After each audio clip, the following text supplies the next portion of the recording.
Hi everyone, it's Lauren and this is my June reading wrap up. So all of the reviews of the books that I read last month, which was June, which means we're now in July, which is it's just ridiculous. I must be getting old because I feel like each year is like, oh, another year's gone past and then next year I'll be married and then I'll be dead. As always, all of the books I mentioned are going to be linked in the description box below if you would like to check any of them out further. I must say I had a bit of a disappointing month, not in terms of the quality of the books I read in general, but kind of the quantity. I was feeling really sluggish and I just couldn't be bothered to read for much of June really. And the culprit behind this was this book, Brick Lane by Monica Ali. Now I read this because this was our pick for the Feminist Orchestra, which is run by Jean at Bookish Thoughts and myself. I will link Jean's channel in the description box below and also a link to the Feminist Orchestra Twitter feed and Goodreads group if you would like to join in. We read a feminist leaning book, non-fiction or fiction, every 2 months. So this was our pick for May and June. And I'm sorry to say, for me at least, this was a massive disappointment. It's about 400 pages too long, and I just really couldn't get into it. I will discuss this more in a video properly reviewing this book with Jean in the next couple of weeks, so I won't spoil anything by giving away my thoughts too soon, other than I just felt like it was a massive drag. So this must have taken me like most of June to read, to be honest, and then once I put it down, I wanted to try and read some quick or short books just to kind of get me back into the swing of reading. So the first thing I picked up was Don't Call Us Dead by Danez Smith. This is a poetry collection, and the first poem in this collection is quite long, and it's the most emblematic, I think, of what this collection is trying to do as a whole, and it's called Summer Somewhere. And the main premise behind this poem is that there isn't a place where all black boys who have been murdered by the police or been shot or come to an untimely death are kind of collected together and living somewhere in peace and harmony. And it's kind of about that, imagining them continuing to live and having love somewhere. So you hear from the boys in this sort of heaven-like place, and we also hear from their families who've been left behind, and it's sort of trying to find some kind of hope through the pain, although it's obviously very difficult to find that and very difficult to read.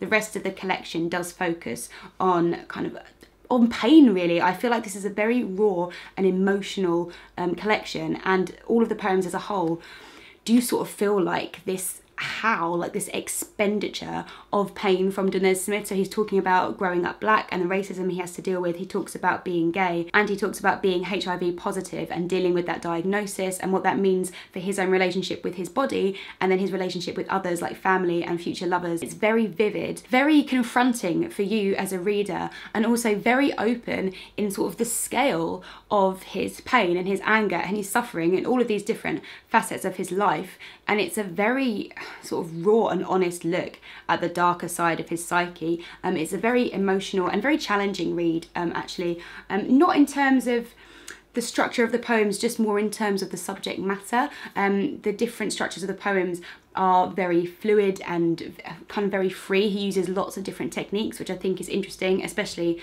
for me as somebody who doesn't read a lot of poetry. I think this would be a good place to start if you don't like very structured poems, if you want to read something a little bit more, I guess, modern. I don't know if that's the correct term for it. The next short and quick read that I decided to pick up was this little Penguin modern classic by Audre Lorde, which is The Master's Tools Will Never Dismantle the Master's House. This is a collection of her essays and speeches, I believe. And you know, I kind of picked this up because I thought it was short. This was a challenging read. It's very academic, it's very philosophical. This took me a while to read, considering it's only about 50 pages, 100 pages long or something. It's difficult in a book of essays to pick out your exact favourites because you end up coming away just with an overall feeling from the collection. But I think the two middle essays, The Master's Tools Will Never Dismantle the Master's House and Uses of Anger, Women Responding to Racism, I think those two essays were my favourites. The first couple I found quite difficult to get into and get into what she was trying to say. But those two essays in particular were really interesting because she's coming from the perspective as a black lesbian woman, and she has all these different facets of her life where she's experiencing oppression. And her overall message is that you can't change a patriarchal society whilst following the rules and playing the games of that society. You have to kind of reimagine a whole other set of rules and a whole other set of structures and dismantle that completely. And I really liked that message, and I thought overall her views were very interesting, and this was a great introduction to her writing. So she's written a load of stuff, so I can go and explore her a little bit more now. Next, I picked up an absolutely fantastic book, which I'm so pleased I read, especially after the funk that I experienced after Brick Lane. This really got me back into my love of reading, and that is Normal People by Sally Rooney. This is Sally Rooney's second book. This is a proof, apologies, it's a little bit beaten up, and this is going to come out in September this year. I really loved Conversations with Friends, which was her debut, which came out last year, and in my opinion, this book takes all the best things about that book and just distills it into something even more focused and even more finely tuned. And this is a shorter book, it just feels so much more accomplished and to the point. Even in the way that I loved Conversations with Friends before, I feel like this is even better. This is about two young people, Connell and Marianne, and it's about their relationship as it kind of waxes and wanes through school and through university. So when they start out, Connell's mother cleans Marianne's house. They're from very different social classes, and this is, again, like Conversations with Friends, it's about what remains unsaid within relationships and different people's motivations, and it's about the misunderstandings that happen when you just don't communicate with each other efficiently.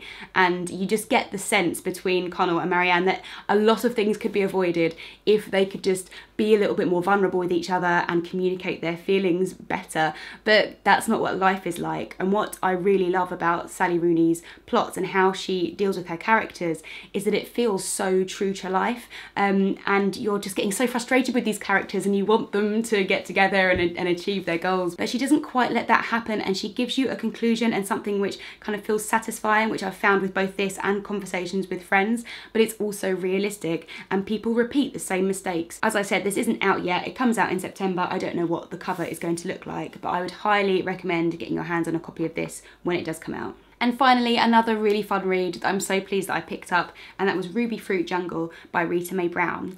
This is about Molly Bolt and how she grows up surviving in a small, poor southern US town, and she kind of breaks out of that mould to go to university. It's about her navigating the sort of 50s, 60s and 70s, I think is when this is set, being a woman against, you know, the expectations of her time, and also being a lesbian. And what I absolutely adored about this book is that Molly is so unapologetic as a character throughout the whole story. As soon as she discovers within herself that she has an attraction to other girls, she just goes out and attacks that, and she never questions that that could be wrong. She doesn't have any kind of self-loathing or any kind of internalized misogyny or anything about herself. She's so confident, and I think this is great, especially as you spend a lot of time with Molly as a child and as an adolescent. And it's really nice to read about an adolescent who is just fine with themselves, just loves themselves. And she does experience sexism, she experiences classism and homophobia, but she never lets that stand in her way as such.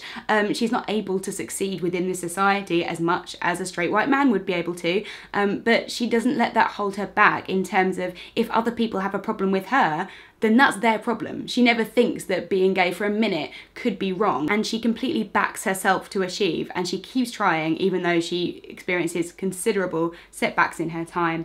And it's really funny as well. She's just got such a fun, enjoyable voice, and I really enjoyed reading it. So that's me for June. Hopefully I'll have a bit of a better reading month in July, or at least, you know, I won't have anything that I dislike reading as much as I disliked reading Brick Lane. Hopefully, as I said, a full review of that will be up in the next couple of weeks with Jean. I would love to hear from someone who read it and enjoyed it. I've been following people's comments in the Goodreads group for the Feminist Orchestra, and quite a few people have said that they've enjoyed it, but then I think there's been an equal amount of people saying that they found it a bit of a slog, so it's an interesting one.